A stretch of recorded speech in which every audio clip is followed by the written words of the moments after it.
प्यारे नाजरीन अस्सलाम वालेकुम। उम्मीद है आप सब खैर आफियत से होंगे। अल्लाह आपको मुझे साथ रखे, आबाद रखे। प्यारे अजीजों, आज मैं शब कद्र यानी लास्ट शब कद्र 29वीं शब कद्र की फ़जीलत बयान करूँगी। इस शब कद्र में आप ज़रूर इबादत करें।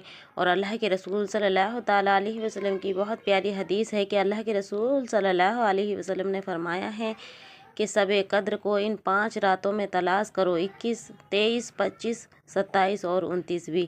न जाने कौन सी रात में आपको शब कद्र हासिल हो जाए। और प्यारे अजीजों, ये अमल बहुत ही मुज़रिब और आईना है, यानी आप इस अमल को करेंगे इंशाअल्लाह आपकी मुश्किलात दूर होंगी। प्यारे अजीजों, अल्लाह के रसूल सल्लल्लाहु अलैहि वसल्लम ने यह भी फरमाया है कि इस रात की इबादत का सवाब 1000 साल की इबादत का सवाब मिलता है और 1000 साल के गुनाह माफ़ हो जाते हैं। तो प्यारे अजीजों, आज का वजीफ़ा बहुत ही पावरफुल और नफिल नमाज की फ़जीलत है, यानी आप नफिल नमाज दराज़ी उम्र के लिए पढ़ेंगे।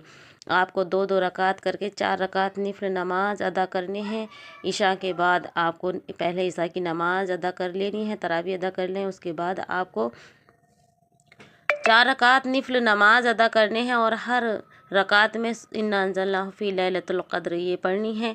और उसकी 3 दफ़ा सूरह इखलास पढ़ना है और फिर 1 दफ़ा सूरह इन्ना अंज़लनाहु फ़ी लैलतुल क़द्र ये पढ़नी है। इस तरीके से आप 4 रकात नमाज मुकम्मल कर लें।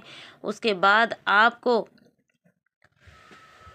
सूरह अलम नशरह 70 दफ़ा पढ़नी है और आपको पहले 7 दफ़ा दुरूद पाक पढ़ लें और 7 दफ़ा बाद में पढ़ लें, क्योंकि जब तक कोई नमाज या दुआ कबूल नहीं होती प्यारे अजीजों, जब तक दुरूद पाक ना पढ़ी जाए कोई वजीफ़ा मुकम्मल नहीं होता, ज़मीन आसमान के दरमियान लटका रहता है। तो प्यारे अजीजों, आप जौन सी आपको याद हो दुरूद पाक पढ़ लें। उसके बाद 70 दफ़ा सूरह अलम नशरह पढ़ें, छोटी सी सूरत है।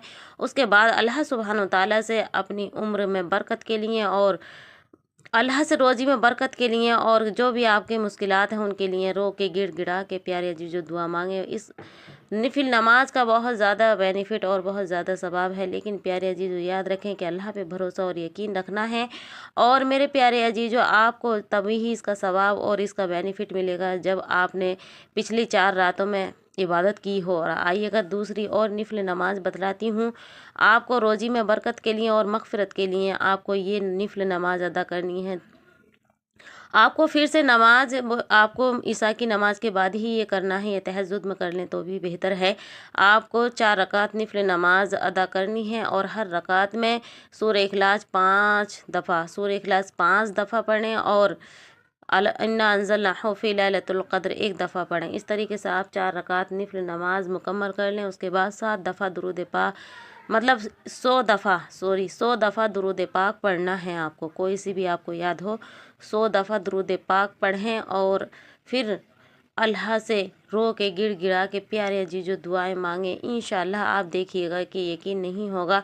और मेरे प्यारे अजीजों, ये आपकी जहन्नम से निजात के लिए नफिल नमाज है, तो इसे ज़रूर अदा करें और इस रात में ज़्यादा से ज़्यादा ज़िक्र अज़कार करें। प्यारे अजीजों, पूरा महीना अब हमसे जुदा होने वाला है। माह रमज़ान का 1 साल के बाद आएगा, ना जाने हमको मिलेगा या नहीं, या कौन से बहन भाइयों को मिलेगा या नहीं। तो इसलिए इस माह रमज़ान में ज़्यादा से ज़्यादा आप सवाब लूटने की कोशिश करें और अल्लाह सुब्हानहू तआला हम सब की मुश्किलें आसान फरमाए। मैंने प्यारे अजीजों बहुत आसान तरीके से आपको बतलाया है, इस तरीके से आप ये नमाज अदा करें और कुरान पाक की तिलावत करें। इंशाअल्लाह आपकी माली मुश्किलात, परेशानियाँ और बीमारियाँ दूर होंगी। अल्लाह सुब्हानहू तआला हम सब की मुश्किलें आसान फरमाए। अस्सलामु अलैकुम व रहमतुल्लाहि व बरकातुहू।